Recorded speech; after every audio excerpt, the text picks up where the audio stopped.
convert the binary number into its decimal equivalent. ঠিক আছে তো ইয়াতে আমাক দিছে এটা binary number 1011111 তো 1 2 3 4 5 6 7 8 1 2 3 4 5 6 7 8 তো এইটো এটা 8 বিট নাম্বাৰ হৈছে তো যেহেতু এইটো এটা বাইনাৰী নাম্বাৰ হয় হেতু আমি ব্ৰেকেটৰ ভিতৰত ৰাখি পেলাই ইয়াতে তলত 2 লিখি দিম ইন্ডিকেট কৰিব এইটো হৈছে এটা বাইনাৰী নাম্বাৰ নেক্সট আমাৰ কাম হৈছে ইয়াৰ decimal equivalent ওলাব লাগিব তাৰমানে এই decimal numberটো উলিয়াম ব্ৰেকেটৰ ভিতৰত ৰাখি পেলাই তলত 10 লিখি দিম তো এইটো ইন্ডিকেট কৰিব এইটো এটা decimal number হয় তো এতিয়া আমি আৰম্ভ কৰোঁ আমি কি কৰিম এই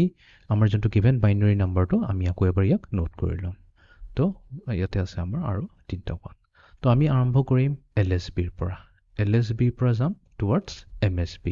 most significant bit যোনটো হৈছে এই বিটটো 1 টো হলে তো আমাৰ ফাৰ্স্ট কাম ইয়াতে হৈছে আমাৰ ইয়াতে ক্যালকুলেট কৰিব লাগিব weight মানে হৈছে positional weight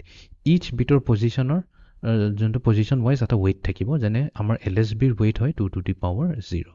next এই বিটটোৰ হৈ যাব 2 to the power 1 then এটো হৈ যাব 2 to the power 2 2 to the power 3 2 to the power 4 2 to the power 5 2 to the power 6 2 to the power 7 এটো কই থাকিব 2 to the power 8 2 to the power 9 বাট যেহেতু MSB আমাৰ একিনিতে হেক হৈছে তো ইয়াৰ corresponding weight টো হ'ব 2 to the power 7 তো এতিয়া আমাৰ কাম অলমোস্ট ডান তো এতিয়া আমি কি কৰিব লাগিব নেক্সট each bit to তাৰ corresponding positional weight লগত multiply কৰিব লাগিব তাৰমানে কিছু 1 multiply হ'ব এই 1 multiply হ'ব 2 to the power 7 ৰ লগত নেক্সট আছে 0 multiply হ'ব 2 to the power 6 ৰ লগত প্লাস a যাব 2 to the power 5 ৰ লগত 1 into 2 to the power 5 next 1 into 2 to the power 4 1 into 2 to the power 4 plus 1 into 2 to the power 3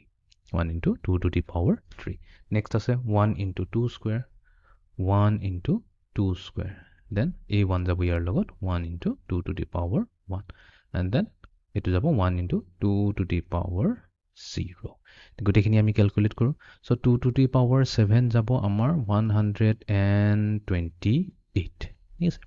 plus এটো তো 0 হৈ গল এটো কৰিলাম নাই 2 to the power 5 হৈ যাব আমাৰ 32 2 to the power 4 হৈ যাব আমাৰ 16 2 কিউব হৈ যাব আমাৰ 8 2 স্কয়াৰ হৈ যাব আমাৰ 4 then 2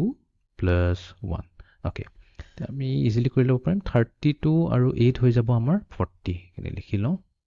next আছে আমাৰ 128 আৰু 2 এটো এদিব আমাৰ 130